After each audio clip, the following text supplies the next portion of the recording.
the result now is that we are in an inflationary period that is painful. The basic point with inflation is that we have a holy mess that's come together to put us back into what's called stagflation. Higher prices, rising prices at a rapid pace, combined with an economy which is strong at the moment, but is absolutely going to slow down, maybe even have a hard landing.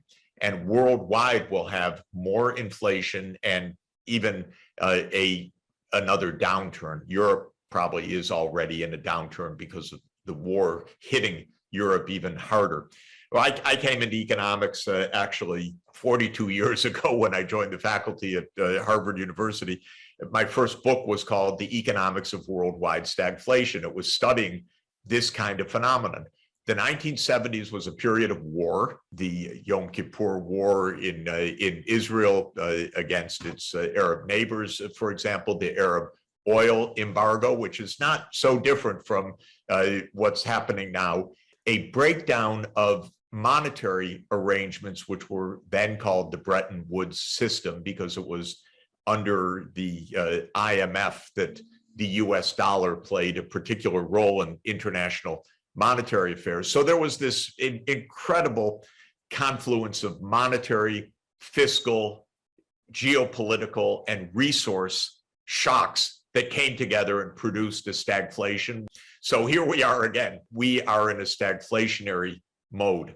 Interestingly, the Federal Reserve really had pumped up the money supply for many, many years, and especially after COVID hit. In fact, in two phases, one after the 2008 great crunch, the financial crisis, and then again in 2020, even more remarkably in certain ways, the Fed pumped in money and nothing really happened on inflation except Bitcoin prices went up or stock market prices went up or some asset value prices went up, but prices in the street didn't seem to go up very much. And so there was the modern monetary theory, oh, we could just print money to our heart's content.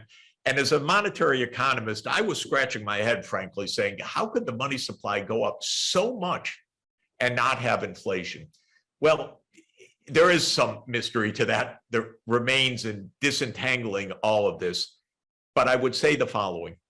We've had a huge increase of the money supply by the Fed.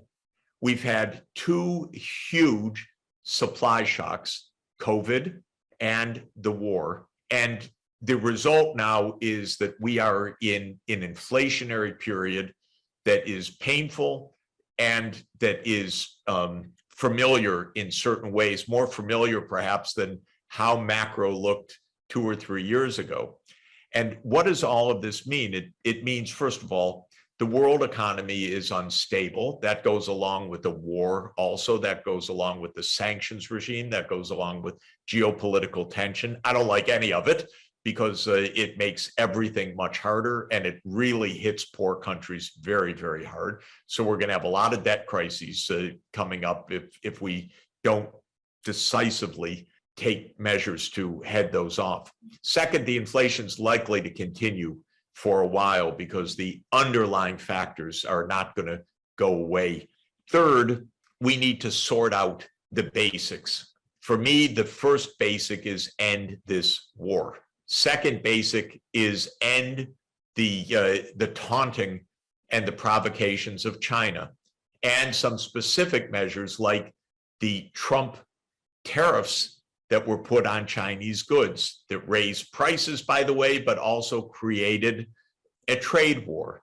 Third, I've said now, I can't tell you how many decades, if we want to fund things to make our society decent, we have to raise taxes. You can't do it by printing money, and you can't do it just by debt.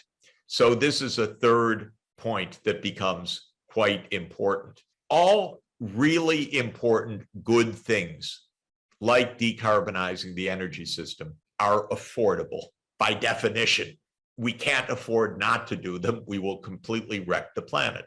In fact, decarbonizing the energy system requires perhaps a percentage point, even arguably a little bit more than that, per year of GDP in incremental outlays, maybe, okay, it could be even more than that on some accounts. That's absolutely affordable. But we should have a tax system that is compatible with our spending needs. There's a lot of saving, by the way, that we should be doing in this country. I testified in Congress recently on the fact that our healthcare costs are roughly twice what they should be. We spend 2 times more than our peer countries on hospitalization days, on procedures, on medicines and so forth, because we have a quite monopolized, privately owned healthcare system in this country, which has a lot of market power to jack up prices. All of this is to say the Build Back Better agenda is right, because those are about long-term structural changes. I argued, good, it's right, raise taxes to pay for them. That's the right way to do this. Whether we see another major piece of legislation in this country for years to come, I think is quite doubtful right now. We could be many years without a serious piece of legislation in this country, which is completely dreadful. And that's why being engaged in a war with all the things we need to do is just the cruelest, misguided misunderstanding about the role of politics imaginable.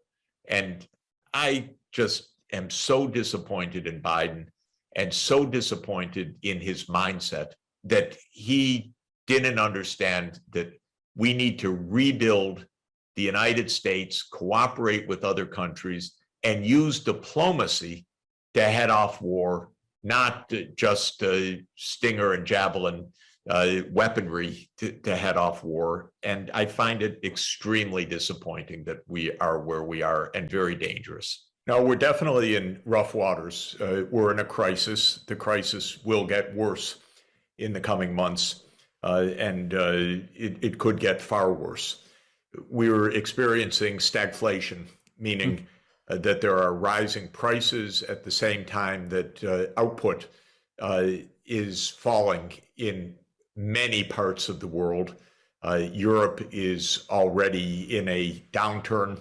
The United States is entering a downturn. China is in some kind of economic downturn. So this is a global economic crisis. And so I regard the overall economic situation as bad as I've seen in decades, worse than in 2008. We're likely to experience some very significant shocks in the months ahead. Of course, the most crucial question is what happens to geopolitics? Does war spread? Does it intensify? Does it diminish? Is there a return to the negotiating table? Do the US and China come to blows which would disrupt global society? Do they find a way to talk with each other? These are the questions that we're facing right now. So if we go into this just with the naive financial squeeze right now, we'll end up with a lot of carnage, meaning a lot of countries in default, a lot of very high inflation rates. You look at a country like Turkey now, they have not managed their economy properly for years, but the inflation rate is reaching 100% per year right now. Argentina, the inflation rate is reaching 100%.